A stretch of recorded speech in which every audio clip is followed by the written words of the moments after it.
Indonesia దేశం బ్రిక్స్లో అఫీషియల్గా సభ్య దేశం అయింది. Bricks Brazil, Russia, India, China, south Africa. యాక్చువల్గా బ్రిక్స్ అనేది 2009లో ఏర్పాటైంది. ఆ తర్వాత last year Iran, Egypt, Ethiopia, UAE join అయ్యాయి. సౌదీ అరేబియాకి అవకాశం ఉంది, కానీ సౌదీ అరేబియా ఇంకా డెసిషన్ చెప్పలా. అర్జెంటీనానేమో నేను జాయిన్ అవ్వనని చెప్పి లాస్ట్ ఇయర్ రిజెక్ట్ చేస్తుంది. టర్కీ, అజర్బైజాన్, మలేషియా జాయిన్ అవ్వటానికి అప్లై చేసుకుని ఉన్నాయన్నమాట. సో బ్రిక్స్లో ప్రస్తుతానికైతే అఫీషియల్గా 9 దేశాలు ప్లస్ ఇప్పుడు ఇండోనేషియా వచ్చి జాయిన్ అయింది. మొత్తం 10 దేశాలు ఉన్నట్లు లెక్క. బ్రిక్స్ అనే కూటమి 2009లో స్టార్ట్ అయింది. ప్రస్తుతం బ్రిక్స్కి అధ్యక్ష దేశంగా బ్రెజిల్ ఉంది.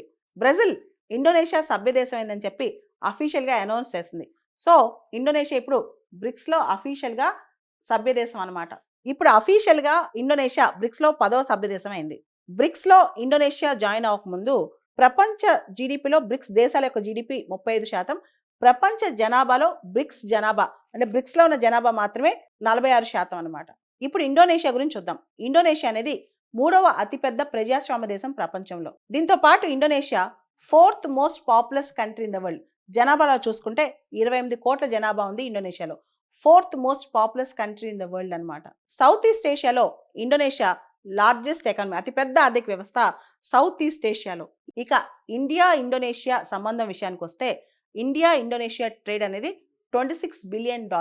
అంటే ఏషియన్ రీజియన్లో, association of south east Asian రీజియన్లో ఇండియాకి లార్జెస్ట్ ట్రేడింగ్ పార్ట్నర్ ఇండోనేషియా. బ్రిక్స్లో ఇప్పుడు ఇండియా, ఇండోనేషియా ఈ 2 దేశాలు సభ్య దేశాలు కాబట్టి ఇండియా తన యాక్టిస్ట్ పాలసీని, అదేవిధంగా సౌత్ ఈస్ట్ ఏషియాకి సంబంధించిన పాలసీస్ని వీటన్నిటి ఇంకా యాక్టివ్గా ఇండియా ముందుకు తీసుకెళ్లొచ్చు. రీసెంట్గా బ్రిక్స్ సదస్సు రష్యాలోని కజన్లో జరిగింది. దానిలో de-dollarisation of world economy, dollar యొక్క ప్రాబల్యం తగ్గించాలని బ్రిక్స్ దేశాలు భావించి పుతిన్ ఆ సమ్మిట్లో బ్రిక్స్ బ్యాంక్ నోట్ అని చెప్పి ఒక కరెన్సీ నోట్ కూడా చూపించాడు. దాంతో చాలా మందికి ప్రపంచంలో, ముఖ్యంగా ఇప్పటికే బ్రిక్స్ని యాంటీ వెస్ట్రన్ బ్లాక్గా చూస్తారు. అంటే వెస్ట్రన్ కంట్రీస్కి వ్యతిరేకంగా బ్రిక్స్ డెవలప్ అవుతుంది అని చెప్పి.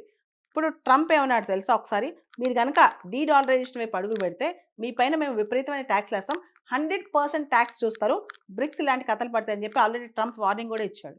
బ్రిక్స్లో ఇండోనేషియా జాయిన్ అవటం ఇండియాకు కూడా మంచిదే. ఎందుకంటే ఇండియా, ఇండోనేషియా ఈ 2 కూడా న్యూట్రల్ కంట్రీస్, 2 కూడా నామ్ ఫౌండింగ్ మెంబర్స్ అనమాట.